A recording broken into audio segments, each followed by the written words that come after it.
balitang ito, yung paghahamon ni Baste. Ito po yung confirmation na yung nabasa natin kagabi was Bongo's response.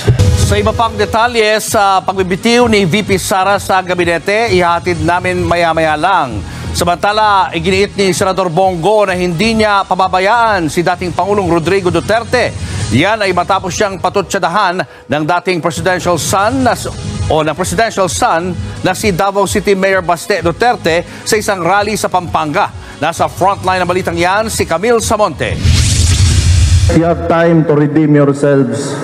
Yan ang mensahe ni Davao City Mayor Baste Duterte kay Senator Bongo na trusted aide ng kanyang amang si dating Pangulong Rodrigo Duterte. Sa isinagawang maisog rally sa Angeles City, Pampanga nitong Lunes, kinwestiyon ni Mayor Duterte kung bakit umano walang imiksigo sa mga isyu sa Davao City. Kasunod yan ang hindi Diba, bakit wala kang imik? Ang sagot mo, hindi ako umiinik kasi tumatiming ako.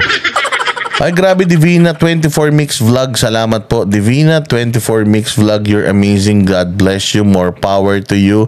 And thanks for appreciating itong ginagawa natin. Salamat.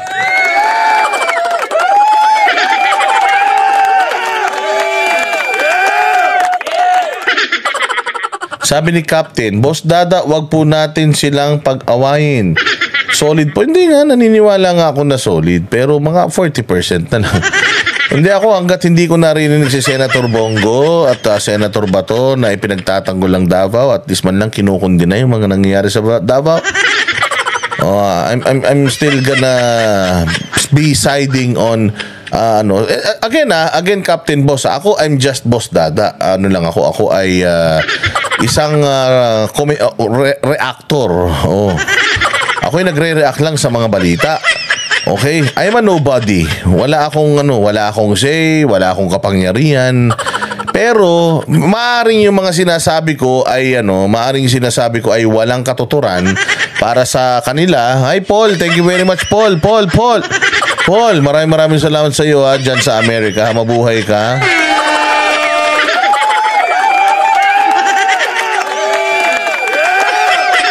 Oo, Sir Captain, yun lang nga. So ako, maaaring yung sasabihin ko will not matter to them. Pero ito kasi, ang nagsalita na si Baste. So are you saying, ako, wag kong pag-awayin, pero si Baste, hinahanap na kay Bongo ito. So si Bongo, pinag-aaway yung... si Baste, pinag-aaway si Bongo at saka yung sarili niya?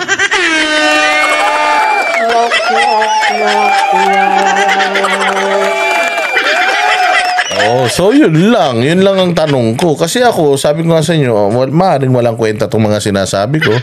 Walang silbi to sa kanila. Pero ito kasi, sinasabi na mismo ni Baste. Si Baste na mismo, kaibigan nila. Parang kapatid nila, kumpare niya pa nga eh. Diba, hinahanapan niya ng effort. Sabi ko nga sa iyo, hindi man ako taga Davao. Wala naman, siguro, kung halimbawa man, may mangyari masama sa Davao, ang pinag-aalala ko lang dyan talaga yung Kingdom of Jesus Christ, dahil alam natin matitino talaga yung mga tao dyan. Alam ko rin naman matitino ang mga tao dyan sa buong Davao City. Pero ang punto nga kasi dito, yung mismo ng kilala nila, ako nga nagtatanggol hindi ko pinamumuka, hindi ko sinusumbat, pero ako nga halos madimanda na kami. Kakaprotekta kay PRRD. Mantakin mo.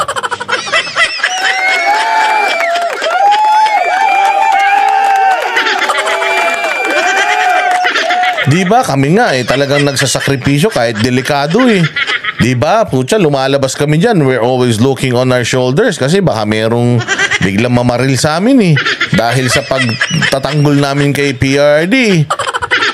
Tapos kayo na mga kaibigan pa, mga malapit pa, wala kayong sinasabi kahit saang anggulo nating tingnan. Kahit saang anggulo nating tingnan, kung sinisingil natin yung 20 pesos na kilo ng bigas, mas di hamak naman na ito, doable ito.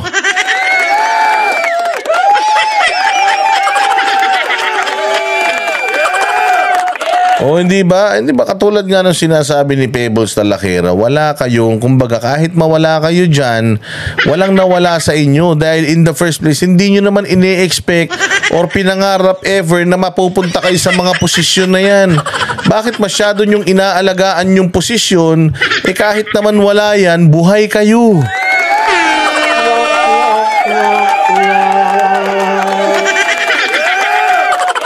Diba? Sa ilang rally at pagtitipon kamakailan ni dating Pangulong Duterte. Matatandaang madalas magkasama ang dalawa sa ilang events dati. Ikaw, Bongo. Ayan na, banat eh. Ayan na, napakamot sa mukha eh. Uy, kamukha mo pa naman to. Banat ba? Si Baste, pagka ganyan, malungkot. Kumpare ka. Pero kung alam ko lang pala na magkakaganito, yung mga tao, yung mga yung nagboto, kami mga dabawin nyo. Kung alam ko lang na ganito lang pala yung gagawin mo, sana hindi na lang. Giit ng alkalde. Mabigat kasi yung binitawan ni paring Basti dito eh. Mabigat yung binitawan niya. Sana, Basti, hindi rin nagsasalita, si Bato. Tawagin mo rin. Tsaka si Pulong. Sabihan mo yung Pulong. Huy, Pulong, huy. Tangina, binubugbog na tayo. Magsalita ka din, huy. Sinihiling ko magsalita si Bongo. Tapos si Bato, magsalita na rin. Ikaw din, magsalita ka. Si ate, nag-resign na.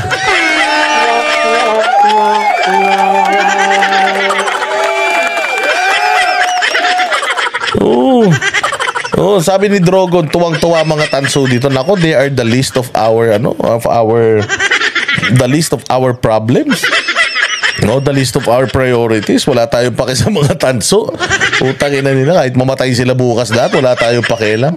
Hindi kawalan sa atin. Pero, hindi, ito, seryoso to ha. Senator, Sir Baste, siguro next time, when you call out Bongo para hindi makulayan. Utangin na, nagkaroon lang naman na kulay, ginawa mong chismis, boss dada.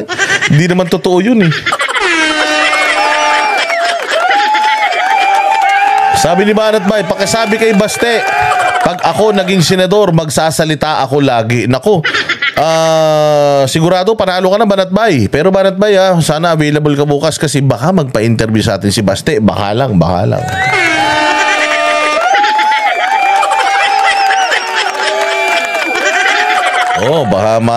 natin si Baste. Matanong natin tungkol dito. Tatanungin natin, Mayor Baste.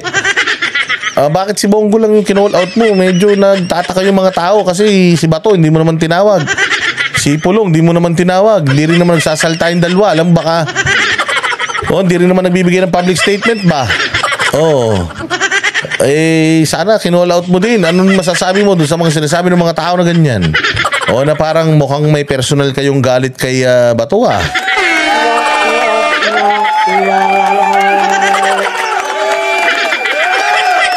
pero tingnan natin. Galit na galit kasi yung kaibigan natin si Mayor Basti.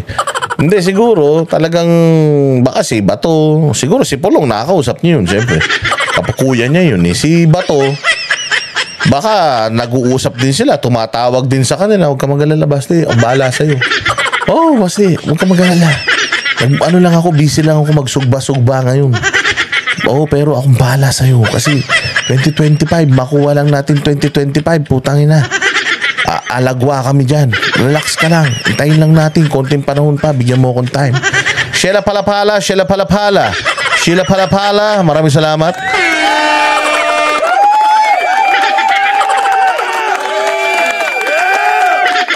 Please sabihin mo. O kaya si ate niya. Sino ate? Si Inday? Putangin na. Hindi magsasalita yun.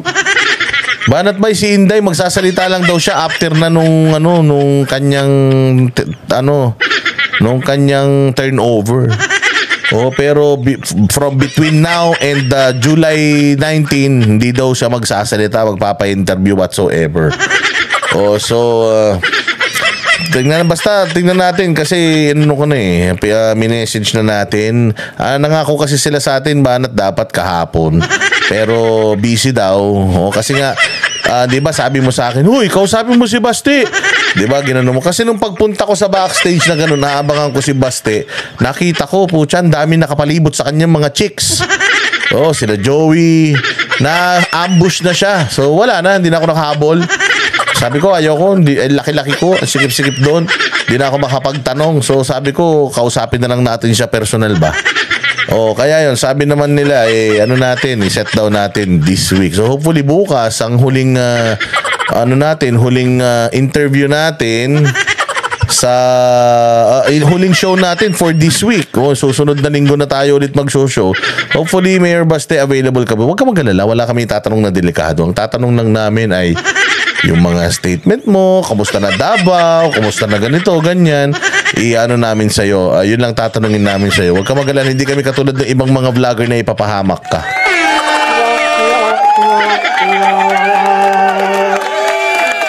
Kung may plano pa ang senador na tumakbo sa susunod na eleksyon, dapat ipakita niya na kaisa siya sa mga kapwa niyang Davaoenyo. When you're in a national position, you should be saying something.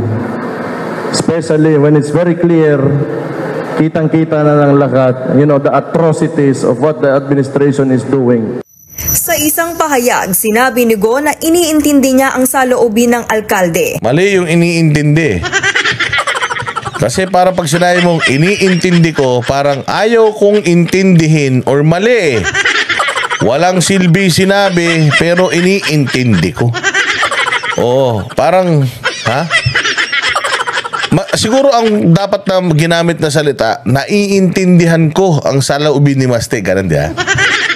Malaki pagkakaiba nung iniintindi ko sa naiintindihan ko kasi you are acknowledging. Yung naiintindihan, I am acknowledging.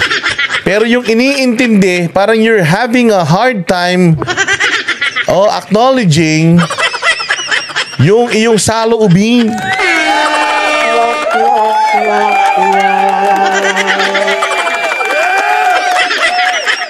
Sabi ko, huling show ko na sa SM9. Hindi na kaya ng katawan ko. Uy, banat ba? Tumahimik ka nga. Mamaya magkatotoo yung sinasabi mo. Loko-loko ka. Tsamba lang yun. Ano ka ba? Makaan naman to. Kala mo naman. Huling show ko na sa SM9. Di na kaya ng katawan ko. Uy, madrama ka na. Para ka ng si Bongo ha. Ganyan banat ba? Masama yan. Bawiin mo yan. Erase.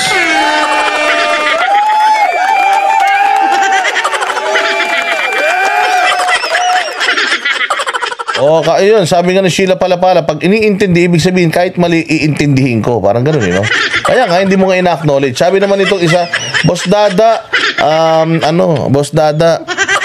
Ayun, tama. In English, I'm trying to understand his grievances. Versus, I understand.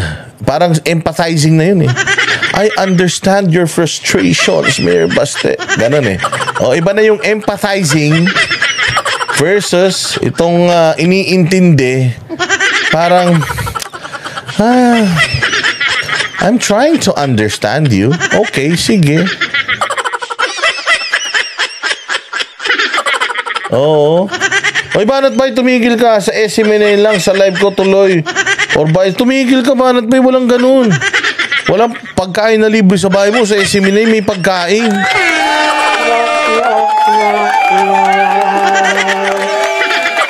Lapit-lapit Lapit-lapit sa atin Isang oras lang yung show. Di kaya ng katawan. Ano ba yan? Mag-resign ka na. Mag-resign ka na sa Mocha Girls. Umalis ka na sa Mocha Girls. Mag-resign ka na dun.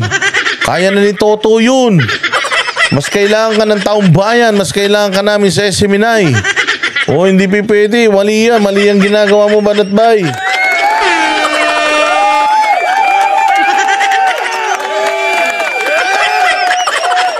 Sige, diretso. Kasi, iniintindi. Hindi, siguro, mahina siya mag-Tagalog, gano'n? Di sana in English niya.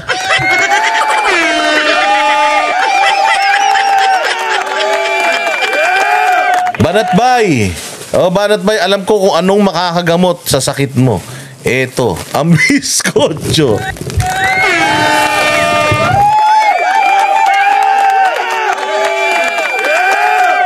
Ito, Banat Bay, dadalang kita dyan sa, sa bahay mo, ha. Antayin mo lang, iiwan ko doon sa motor.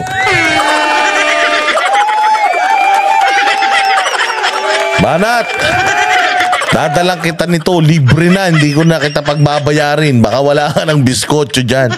Kaya ka nagkakasakit. Alam mo, itong biskotso ang makakapagpalakas ng iyong katawan.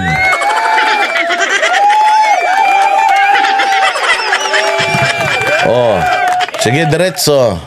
Paglilinaw din ng senador, tinutulungan pa rin niya si dating Pangulong Duterte at hindi raw niya ito pababayaan. Paano mo nga tinutulungan?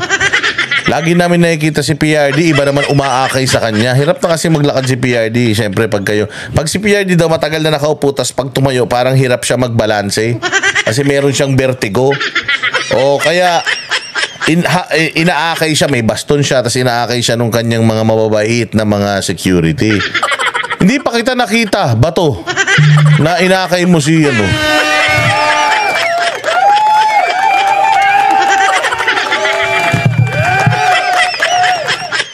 Pero pagseserbisyo raw ang inuuna ni Go sa ngayon. Ayun, so nagseserbisyo siya, yun ang inuuna niya. So kayong mga taga Davao, you are least of my priorities.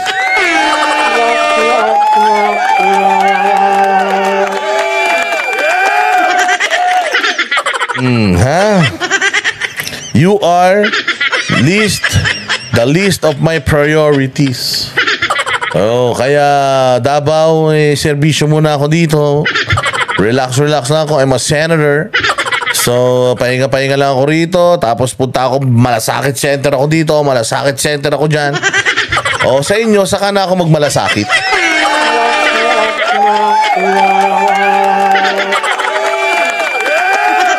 Oh, mag-ano lang, may tamang panahon para komento ako tungkol sa inyo. Oh, sabi, ano pa ba dapat gawin sa malasakit kung nasa batas na yun? Di ba? Ay, grabe. Di ba? Uy, Boss Dada. Hindi, joke lang yun, Banat. Mahal ko to si Bongo. Bongo, I love you.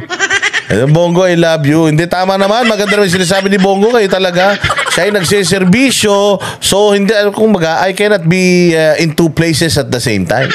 Siyempre, I also have my responsibilities here. And I want, as much as I want to, to make pakialam with what's happening in Davao, I know that the mayor in Davao is the best mayor in the planet. And the mayor in Davao and the president is also there. So he's giving wisdom to the mayor of Davao. And there are a lot of good people in Davao, and I know that Davao will not make payag with what's happening there.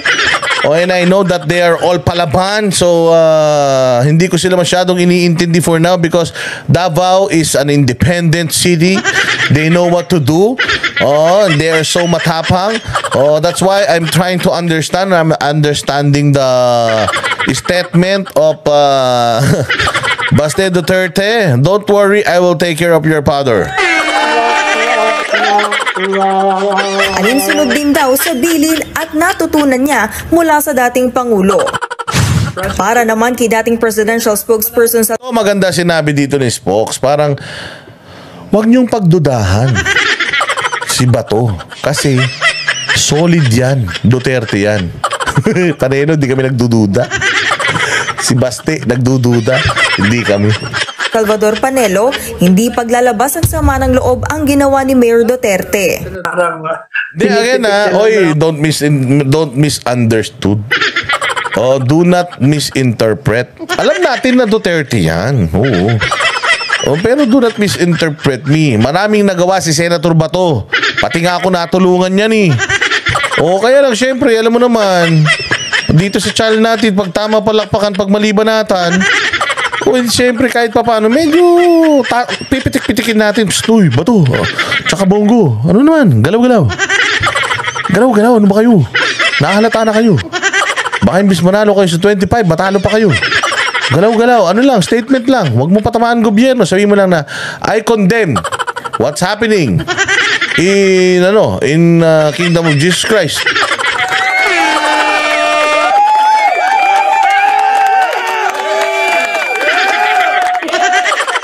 O ganun yun, kayo talaga. Mamaya sinisiraan nyo kay Barnabé, kaibigan ni Barnabé si Bongo eh.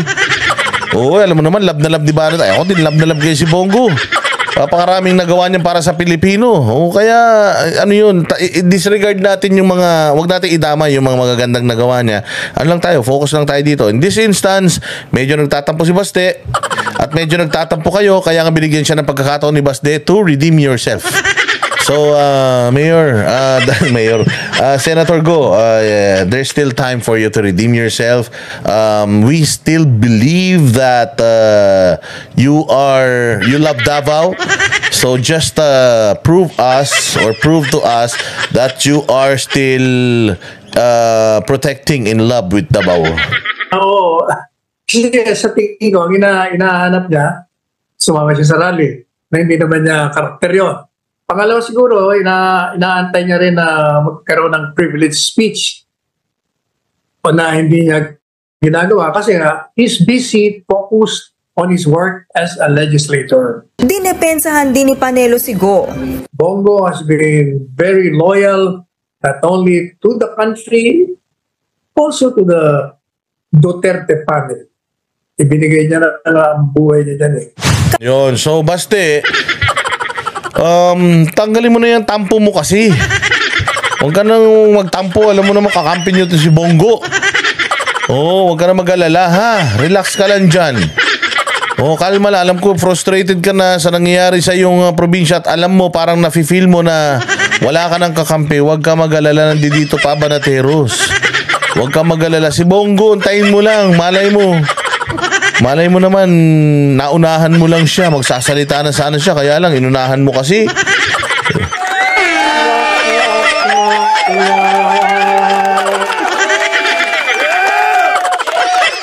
Kanang kamay na si Go ni dating Pangulong Rodrigo Duterte kahit noong mayor pa siya ng Davao City mula 1998. Itinalaga rin siyang Special Assistant to the President ng Administrasyong Duterte. Nagbabalita mula sa... Palakpakan.